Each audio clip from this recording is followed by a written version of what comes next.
Capstone holidays Singapore, Malaysia, Andaman, Delhi மற்றும் பல வெளிநாடுகளுக்கு இவங்க டூர் அரேஞ்ச் பண்ணி கொடுக்குறாங்க. இந்த கோடை விடுமுறையா உங்க ஃப்ரெண்ட்ஸ் அண்ட் ஃபேமிலியோட ஸ்பெண்ட் பண்ணணுமா? அப்ப எதுக்கு வெயிட்டிங்? சூஸ் பண்ணுங்க நம்ம கேப்ஸ்டோன் ஹாலிடேஸ்.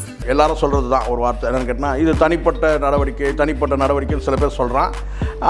நான் பொதுவாக என்னென்னு கேட்டிங்கன்னா, நான் எப்போவுமே இந்த மாதிரி இந்த டைவர்ஸ்ன்னு வந்தாலே நான் முதல்ல வந்து பார்த்தீங்கன்னா அந்த நடிகருக்குடைய குழந்தைகளை பற்றி தான் நான் நினைப்பேன் எப்போவுமே. ஜெயம் ரவி அவருக்கும் அந்த அம்மா வந்து ஒரு பாடகி, அவங்க திறமசாலியாக கூட இருந்துக்கிட்டோமே, அவங்க வந்து ஒரு புகழின் உச்சியில் கூட இருந்துக்கிட்டோம். அந்த அம்மா அவ்வளோ பெரிய, இப்போ தான் தெரிய வருது, கிட்டத்தட்ட கணவன் மனைவி மாதிரி வந்து பார்த்திங்கன்னா ஃபோட்டோக்களில் போஸ்ட் கொடுக்குறது, இதெல்லாம் வந்து ஒரு நாகரிகம் வளர்ந்த சமுதாயத்தில் இதெல்லாம் சர்வசாதாரணம் அப்படின்னு சொல்லி பேசுகிறாங்க இல்லையா? எந்த நாகரிகமும் இப்படிலாம் சொல்ல வைக்கவே இல்லை. ஆனால் அதுக்குள்ளே வந்துன்னா இதில் கோவாவில் வந்து 2வது திருமணம், ரகசிய திருமணம், ரொம்ப ஒரு சாஃப்டான ஆள், ரொம்ப வந்து இந்த மாதிரி பெண் விவகாரத்தெல்லாம் அவர் பேசப்படவே இல்லை. இந்த 15 வருஷத்தில் எந்த நடிகையோடு சேர்ந்து இணைச்சி கிசுகிசுக்கப்படாத ஒரு நடிகர் இருக்கிறாருன்னா அது ஜெயம் ரவி தான். இப்போ ஜெயம் ரவியை வந்து கட்டினா செய்து தப்புன்னு பேசுகிறாங்க. ஆனால் இவங்கெல்லாம் வந்து ஏஆர் ரஹ்மான் பிரச்சனை வந்தபோது அது அவருடைய தனிப்பட்ட வாழ்க்கை, அதை நம்ம பேச தேவையில்லை. சார், சமீபத்தில் ஜெயம் ரவி அவர்கள் ஒரு இஷ்யூ வந்து பெரிய பூதாகரமாக வெடிச்சிட்டு இருக்கு, நீங்கள் பார்த்துருப்பீங்க. இதை பற்றி உங்களுடைய கருத்துக்கள் என்ன சார்? எனக்கு வந்து இங்கே எல்லாரும் சொல்கிறது தான் ஒரு வார்த்தை என்னென்னு கேட்டால், இது தனிப்பட்ட நடவடிக்கைன்னு சில பேர் சொல்கிறான். நான் பொதுவாக என்னென்னு கேட்டிங்கன்னா, நான் எப்போவுமே இந்த மாதிரி இந்த டைவர்ஸ்ன்னு வந்தாலே நான் முதல்ல வந்து பார்த்தீங்கன்னா அந்த நடிகருக்குடைய குழந்தைகளை பற்றி தான் நான் நினைப்பேன் எப்போவுமே. அது இயல்பாக இப்போ இல்லை, எல்லாருக்கும் வரும்போது கேட்டிங்கன்னா வந்து இப்போ பரவலாக வந்து ஒருத்தருடைய இந்த டிவோர்ஸ்னு ஒரு விவகாரம் வந்தபோது, இப்போ ஏஆர் ரஹ்மான் பற்றி ஒரு பூதாகரமாக ஒரு விஷயம் வெடித்து வந்தபோது முதல்ல நம்ம பேசுனது என்னன்னு கேட்டால், ஏஆர் ரஹ்மான் யார்? ஏஆர் ரஹ்மான் வந்து இந்த நம்ம நாட்டோட கௌரவம், தமிழ் சினிமா இண்டஸ்ட்ரியோட என்னன்னு கேட்டால் வந்து ஒரு பொக்கிஷம் மாதிரி. அது தாண்டி உலக அளவில் அவருடைய பெருமை இருக்குது, அது வேறு விஷயம். ஆனால் தமிழ் சினிமாவோட ஒரு பொக்கிஷம், இந்தியாவின் கௌரவம். ஸோ அவருக்கு வந்து இந்த மாதிரியான ஒரு வாழ்க்கை வந்து நல்ல முறையில் ஒரு வாழ்க்கை இல்லாமல் இப்படி ஒரு புயல் வீசுதேன்னும் போது கேட்டால் அப்போ நம்ம வந்து பேசணும் தான். அது வந்து முழுக்க அதுக்கு கேட்டால் ஒரு என்ன சொன்னால் ஒரு நலன் சார்ந்த ஒரு பேச்சாக தான் நம்ம பேசணும். எங்கே கேலியோ கிண்டலோ அதெல்லாம் பண்ணி நம்ம பேசவே கிடையாது. ஏஆர் ரஹ்மான் நல்லா இருக்கணும், அவருடைய ஃபேமிலி நல்லா இருக்கணும், அந்த அடிப்படையில் தான் நம்ம பேசணும்னு வச்சுங்க. அதே மாதிரி தான், அதே பார்வையில் தான் சிலருடைய அந்த வாழ்க்கையிலேருந்து இந்த விவாகரத்துன்னு வரும்போது நம்ம தவிர்க்க முடியாமல் ஒரு சில கருத்துக்கள் சொல்கிறோம். அது குழந்தைங்களுக்காகவும் அந்த ஃபேமிலிக்காகவும், இன்னும் சொல்லப்போனால் யார் விவாகரத்து பண்ணுறாரோ அவருடைய வெல்ஃபேருக்காக தான் நம்ம பேசுகிறோம் தவிர தனிப்பட்ட குடும்ப விவகாரத்தை எடுத்து பேசணுன்ற இந்த உள்நோக்கமோ நமக்கு அந்த கெட்ட நோக்கம்லாம் எதுவுமே கிடையாது. இது முதல்ல தெளிவுபடுத்தணும் முதல்ல ஒன்று. ஆனால் இப்போ வந்து பாருங்கள், இப்போ இந்த ஜெயம் ரவி அவருக்கும் அந்த அம்மா வந்து ஒரு பாடகி, அவங்க திறமசாலியாக கூட இருந்துக்கிட்டோமே, அவங்க வந்து ஒரு புகழின் உச்சியில் கூட இருந்துக்கிட்டோம். அந்த அம்மா அவ்வளோ பெரிய, இப்போ தான் தெரிய வருது, அவங்க மேடை பாடகின்னு சொல்லிட்டு அவங்க 600 மேடையில் பாடி இருக்கிறாங்கன்னு சொல்லிட்டு இவரே பெருமையாக சொல்கிறாரு ஜெயம் ரவி. நமக்கு அது பிரச்சனை இல்லை, அவங்க பாடகியாக இருக்கட்டும், திறமசாலியாக இருக்கட்டும், எல்லாம் சரி. ஆனால் ஒரு குடும்ப வாழ்க்கையில் வந்து பயணிக்கும்போது கருத்து வெற்றை கணவன் மனைவிக்கு வரும். அதை வந்து பேசி தீர்த்துக்க முடியும், சாதாரண விஷயங்கள் தான். அது ஜெயம் ரவி அவர்கள் சொல்கிறது கேட்டால் சாதாரண விஷயந்தான், அதை பேசி தீர்த்துக்கலாம். ஆனால் அதுக்கு வந்து ஒரு டைவர்ஸ் வரைக்கும் வந்து அவர் போகிறாரு அப்படின்னு சரி, டைவர்ஸ் போகிறாரு, அவங்க டைவர்ஸ் வந்து கேட்டால் மியூச்சுவலாக கொடுத்துட்டாங்கன்னா ஒன்றுமே இல்லை. ஆனால் அந்த மாதிரி டைவர்ஸ் கொடுக்காமல் அவங்க வந்து வழக்காடுறாங்க. வழக்கு நிலுவையில் இருக்கும்போது அப்போ வந்து நீங்கள் எந்த நடிகையோட வந்து எந்த டான்ஸரோட எந்த பாடகியோட இணைச்சி பேசுகிறாங்களோ அந்த நபரோடு நீங்கள் வந்து ஒரு கல்யாணத்துக்கு வந்து ஒரே மாதிரியான வந்து உடை அணிவிச்சிட்டு வர்றது, கிட்டத்தட்ட கணவன் மனைவி மாதிரி வந்து பார்த்திங்கன்னா ஃபோட்டோக்களில் போஸ்ட் கொடுக்குறது, இதெல்லாம் வந்து ஒரு நாகரிகம் வளர்ந்த சமுதாயத்தில் இதெல்லாம் சர்வசாதாரணம் அப்படின்னு சொல்லி பேசுகிறாங்க இல்லையா? எந்த நாகரிகமும் இப்படிலாம் சொல்ல வைக்கவே இல்லை. மனைவி இன்னும் இருக்கிறாங்க, மனைவி இன்னும் பிரியலை, சட்டப்பூர்வமாக பிரியவே இல்லை. அதை தாண்டி வந்து பார்த்தீங்கன்னா வந்து இங்கே வந்து 2 பிள்ளைகள் இருக்கிறாங்க, அவங்களோட எதிர்காலம் இருக்குது. ஸோ இந்த மாதிரி ஒரு சூழ்நிலையில் வந்து கேட்டால் வந்து இவர் இப்படி வந்து ஒரு 2வது வந்து பார்த்தீங்கன்னா வந்து திருமணம் பண்ணிக்கிட்ட மாதிரி ஒரு தோற்றத்தை ஏற்படுத்துகிற மாதிரி சில பேர் உருட்டுறான். அந்த புறம் அதெல்லாம் தான் கல்யாணமாக ஆயிடுச்சுன்றான். ஏன்னா அவங்களாம் மனசாட்சி இருக்கா இல்லையா? அவரே இன்னும் டிக்ளேர் பண்ணல, ஜெயம் ரவியே இன்னும் டிக்ளேர் பண்ணல. அவர் கூட வந்திருக்கிறாரு, ஜோடியாக உட்காந்துருக்காரு, ஒரே உடை அணிஞ்சு வந்திருக்கிறாங்க, ஃபோட்டோ போஸ்ட் கொடுக்குறாரு, அவ்வளோதான். இன்னும் கல்யாணம்லாம் நடக்கவே இல்லை, அப்படி நடந்த மாதிரி அவர் சொல்லவே இல்லை.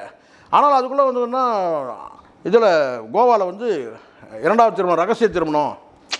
ஸோ இதெல்லாம் வந்து ரொம்ப மோசமாக. இன்னொருத்தர் வழி எப்படி ஏற்படுன்றது கூட தெரியாமல் இப்போ அது ஆர்த்தின்ற அவங்க வந்து முதல் மனைவின்னு கூட சொல்லக்கூடாதுன்றாங்க அவங்க. நான் வந்து எக்ஸ் ஒய்ஃப்லாம் கிடையாது, கரண்ட்டு இப்போ நான் தான் ஒய்ஃப்ன்றாங்க. அப்போது அவங்களுக்கு எப்படி இருக்கும்? அவங்களுக்கு டிவோர்ஸ் ஆகாத வரைக்கும் வந்து பார்த்திங்கன்னா வந்து ஆகிற வரைக்கும் அவங்க வந்து பார்த்திங்கன்னா வந்து முதல் மனைவி தான் அவங்க. ஸோ இப்போ ஆர்த்தி வந்து கேட்டால் அவங்களுக்கு எக்ஸ்னே சொல்லக்கூடாது, எக்ஸ் ஒய்ஃப்னே சொல்லக்கூடாதுன்றாங்க. அப்போ அவங்க சொல்கிறது கரெக்ட், இன்னும் டைவர்ஸ் ஆகலை, நான் தான் மனைவி, நீங்கள் என்னை எக்ஸ் ஒய்ஃப்னு சொல்லாதீங்கன்னு சொல்கிறாங்க. அதுவே மிகப்பெரிய உரிமைக்காக சண்டை போடுற மாதிரி அவங்க. ஆனால் வந்து எனக்கு தெரியும் சார், நான் ஒரே விஷயம் சொல்கிறேன், ஜெயம் ரவி ரொம்ப நல்ல மனுஷன். இப்போ ஏன் நான் கேட்குறேன், ஒரு விஷயம் நீங்கள் பாருங்கள், அங்கே எவ்வளோ வார் நடந்துகிட்ருக்கு, அது வார் நிற்குது, மறுபடியும் சண்டை போடுறாங்க. அங்கே வந்து இந்தியாவில் வந்து கேட்டால் வார்னு ஒன்று வந்து பார்த்தீங்கன்னா வந்து பெரிய அளவில் வந்து பூதாகரமாக வெடித்து அரசியல் வந்து பார்த்தீங்கன்னா பரபரப்பு இருக்குது. இன்னொரு பக்கம் இந்த சைடில் மே 18 வந்து கேட்டால் ஸ்டார் நைட்னு ஒரு ப்ரோக்ராம் நடத்துகிறாங்கன்னு சொல்லிட்டு ஒரே சலசலப்பாக இருக்குது. இந்த 2 சூழ்நிலையும் வந்து பார்த்தீங்கன்னா வந்து தகர்க்கிற மாதிரி, இதை கவனமே செலுத்தாத மாதிரி ஜெயம் ரவியோட இந்த டைவர்ஸ் விவகாரம் வந்து பெரிய அளவில் பூதாகரமாக பேசப்படாது. காரணம் என்ன? ஏன் இவ்வளோ எத்தனையோ விவகாரத்து இருக்குது சார், இந்த அளவுக்கு பேசுனதே இல்லையே, எளிதாக கடந்து போயிருக்கிறாங்க. இன்னொரு பக்கம் பாட்டாளி மக்கள் கட்சி ஒரு மாநாடு நடத்திருக்காங்க, அதை பற்றி யாரும் பேசவே இல்லை. அப்போ என்ன காரணம்?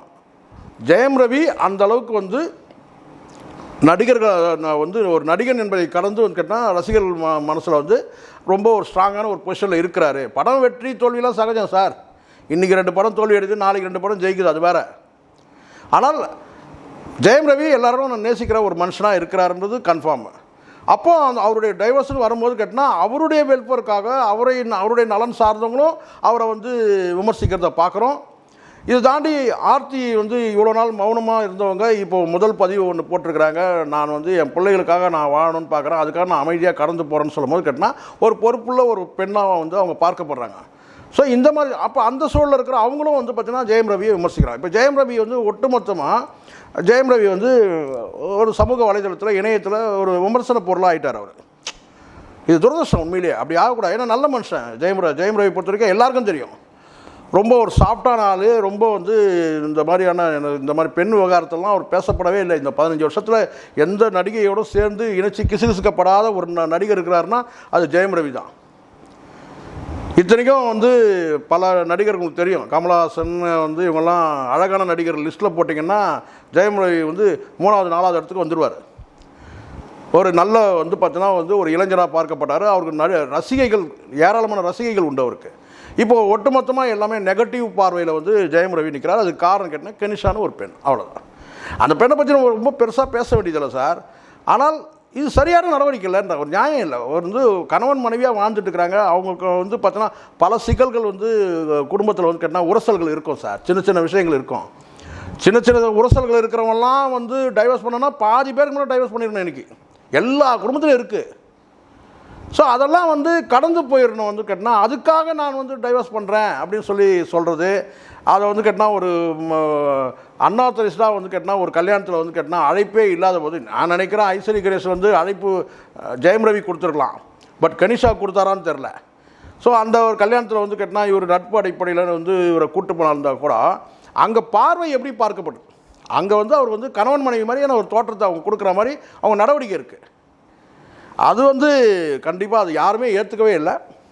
ஆனால் சில பேர் வந்து கல்யாணமே ஆயிடுச்சுன்னு சொல்லி உருட்டுறான் பாருங்கள். இந்த அந்தப்புறம் அந்தனெல்லாம் உங்களுக்கு தெரியுமான்னு தெரில. இதே ஏஆர் ரஹ்மான் பிரச்சனை வந்தபோது சார் எல்லாம் இந்த இப்போ இந்த ஜெயம் ரவிக்காக இதை பேசுகிறாங்கள, ஜெயம் ரவி செய்கிறது தவறுன்னு சொல்லி பேசுகிறவங்க எல்லாமே வந்து ஒரு கட்டத்துக்கு மேலே வந்து என்னென்னா வந்து ஜெயம் ரவிக்கு சப்போர்ட்டாகவும் பேசணும் இவனுங்க ஒரு பீரியடில். நான் சொல்கிறது ஒரு 3-4 மாதத்துக்கு முன்னாடி.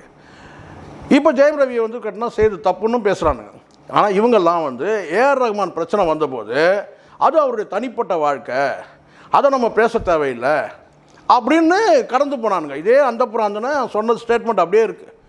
அது அவருடைய நடவடிக்கைங்க, அது வந்து அவர் தனிப்பட்ட ஃபேமிலிங்க. இப்போ இதை மட்டும் எப்படா பேசுகிறீங்க? இப்போ ஜெயம் ரவி மேட்ரு மட்டும் லட்டு மாதிரி அள்ளி சாப்பிட்றீங்கல்ல, நான் கேட்குறேன். அப்போ உங்களுக்கு என்ன பார்வை இருக்குது?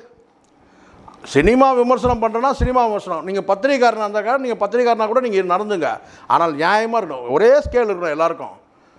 அவர் வேண்டப்பட்டவர்னா அவருக்கு ஒரு மாதிரி, ஏன்னா பீலா பிஸ்மிக்கும் ஏஆர் ரஹ்மானுக்கும் என்ன தொடர்புன்னு உங்களுக்கு தெரியும், அவனுக்கு சொந்தக்காரனுங்க, சரிங்களா? ஆனால் அப்போ அதை பற்றி பேசவே இல்லை. இப்போ வந்து எனக்கு என்ன, ஜெயம் ரவி மட்டும்னா லட்டு மாதிரி அள்ளி அள்ளி சாப்பிட்றானுங்க. தப்பு தானே சார்? நான் சொல்கிறேன் சார், நம்ம பேசுகிறது எல்லாமே ஜெயம் ரவி ஒரு நல்ல மனுஷன்ற அடிப்படையில் தான். அவரை வந்து ஒரு விமனைசராக வந்து சித்தரிக்கிறதுக்கெலாம் இல்லை, ஏன்னா அந்த மாதிரி நபரும் அவர் கிடையாது. ஜெயம் ரவி இப்போ ஸ்லிப் ஆகிருக்கிறாரு வேணால் சொல்லலாம், அவர் ஸ்லிப் ஆகிட்டாரு, இந்த கெனிஷா விஷயத்தில் ஸ்லிப் ஆகிட்டாரு வேணால் சொல்லலாம். ஆனால் ஒரு விமனைசராக வந்து யாருமே சொல்ல முடியாது ஜெயம் ரவி. இப்போ நான் சொல்கிறேன், விமர்சனங்கள் ஒரு பக்கம் இருக்கட்டும், என் மேலே கூட விமர்சனம் பண்ணாங்க, ஜெயம் ரவி எப்படி சொல்கிறீங்கன்ட்டு. இந்த கெனிஷா விஷயத்தில் ஸ்லிப் ஆகிட்டாருன்னு வேணால் சொல்லலாம், ஆனால் அவர் விமனைசரு அப்படி சொல்ல. இங்கே விமனைசர்லாம் சினிமாவில் இருக்கிறான் நிறைய பேர், இருக்கிறதே தெரியாது. ஆனால் வந்து ஜெயம் ரவி அந்த மாதிரி ஏற்கனவே கிசு கூட அவர் மேலே எந்த நடிகையோட வந்தது கிடையாது. அவர் ஆத்மார்த்தமாக தான் வாழ்ந்துருந்தார். 2 பிள்ளைகள் வந்து அப்பான்ற அந்த ஸ்தானத்தில் இருந்தார். சில படங்கள் தோல்வி, சில படங்கள் வெற்றி, இப்படி மாறி மாறி தான் கொடுத்துட்டு வந்தார். ஸோ அதனால் ஜெயம் ரவியும் நம்ம ரொம்ப இழிவுபடுத்தி பேசிட முடியாது. இந்த சூழல் வந்து அவர் மீண்டு வரணும்னு ஒன்றா சொல்லலாம். அப்படி தான் நான் இதை பார்க்குறேன். Thank you very much sir. Thank you. நன்றி sir. Capstone holidays Singapore, Malaysia, Andaman, Delhi மற்றும் பல வெளிநாடுகளுக்கு இவங்க டூர் அரேஞ்ச் பண்ணி கொடுக்குறாங்க. Airport pickup and drop, stay, sightseeing, இப்படி ஸ்டார்ட் டு எண்ட் வரைக்கும் எல்லாமே பக்காவா பண்ணி தராங்க. இந்த கோடை விடுமுறையா உங்க ஃப்ரெண்ட்ஸ் அண்ட் ஃபேமிலியோட ஸ்பெண்ட் பண்ணணுமா? அப்ப எதுக்கு வெயிட்டிங்? சூஸ் பண்ணுங்க நம்ம கேப்ஸ்டோன் ஹாலிடேஸ். இது போல பல வீடியோக்களை கண்டு மகிழ எங்களது ரீசன்ட் வாய்ஸ் சேனலை மறக்காம சப்ஸ்கிரைப் பண்ணுங்க.